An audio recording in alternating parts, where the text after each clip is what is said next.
Viral point کے معزز ناظرین السلام علیکم۔ نیت میں اخلاص ہو تو پھر انسان لوہے کو لوہے کی طرح کاٹتا ہے اور ہیرے کی طرح کانچ کو کاٹنے لگ جاتا ہے۔ شیر افضل مروت کے یہ مناظر ذرا آپ دیکھیں، شیر افضل مروت کس طرح ایک بائک پر ایک جلسہ گاہ پہنچتا ہے اور عوام اس کو چوم چوم کے مار ڈالتی ہے۔ یہ شیر افضل مروت ایک غیر روایتی طریقے سے پولیس کے ساتھ کھیلتا رہا، چوہے بلی کا کھیل چلتا رہا۔ سب یہ سوچتے رہے کہ شیر افضل مروت گرفتار کیوں نہیں ہوتا، لیکن گزشتہ رات جب پی ٹی آئی کا ورچوئل جلسہ ہو رہا تھا تو شیر افضل مروت نے وہاں پر کہا کہ میں اس لیے اتنی آسانی سے نہیں پکڑا گیا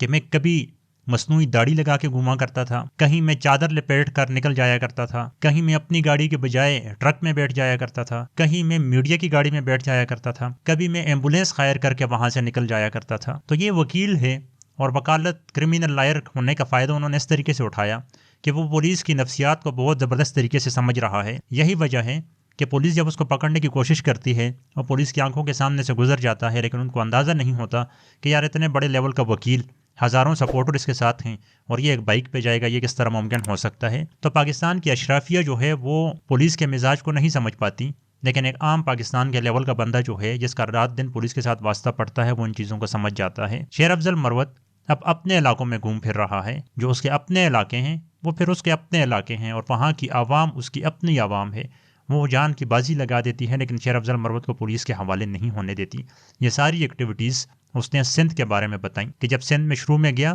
تو بڑی پریشانی تھی، بہت تنگ کیا، لیکن ایک وقت ایسا آ گیا کہ عوام کی ایک اتنی بڑی تعداد نکلی۔ شیر افضل کا یہ کہنا تھا کہ پھر میرا جہاں دل کرتا تھا میں وہیں کھڑا ہو جاتا اور وہاں پر ہزاروں کے لوگ کھڑے ہوتے اور پولیس میرا منہ دیکھتی رہ جاتی، مجھے پکڑ نہیں پاتی تھی۔ بہرحال اس وقت الیکشن حقیقی معنوں میں تو صرف تحریک انصاف کا ہو رہا ہے، نتائج اس کے جو بھی آئیں، کیونکہ نتائج بعد میں مینیج کیے جائیں گے۔ جہانگیر ترین بھی آزاد امیدواروں کے لیے جہاز پر ٹاکی مار رہا ہے، نواز شریف بھی کہہ رہا ہے سڈی گل ہو گئی ہے، اور بلاول کا بھی کہنا ہے کہ آزاد امیدوار سارے میری طرف آئیں گے۔ اب دیکھنا یہ ہے کہ الیکشن جیتنے کے بعد کیا تحریک انصاف کے کارکنان جنہوں نے قرآن کے اوپر حلف لیا ہوا ہے وہ اس کے ساتھ جڑے رہیں گے، یا پھر ایک مرتبہ پھر عمران کے ساتھ غداری ہوگی اور یہ لوگ مخالفین کی صفوں میں بیٹھ جائیں گے۔ لیکن یہ تو طے ہو چکا ہے کہ جو بھی لوٹا بنے گا عوام اس کی وہ درگت بنائے گی جو ہمیں اب نور عالم اور دیگر لوٹوں کی نظر آتی ہے، لیکن یہ ہے کہ وقتی طور پر نقصان عمران خان کو شاید ہو جائے۔ دیکھنا ہے کہ جو لوگ ابھی تک اتنے ظلم و جبر کے بعد عمران خان کے ساتھ ڈٹے ہوئے ہیں وہ الیکشن جیتنے کے بعد بھی عمران خان کے ساتھ ڈٹتے ہیں،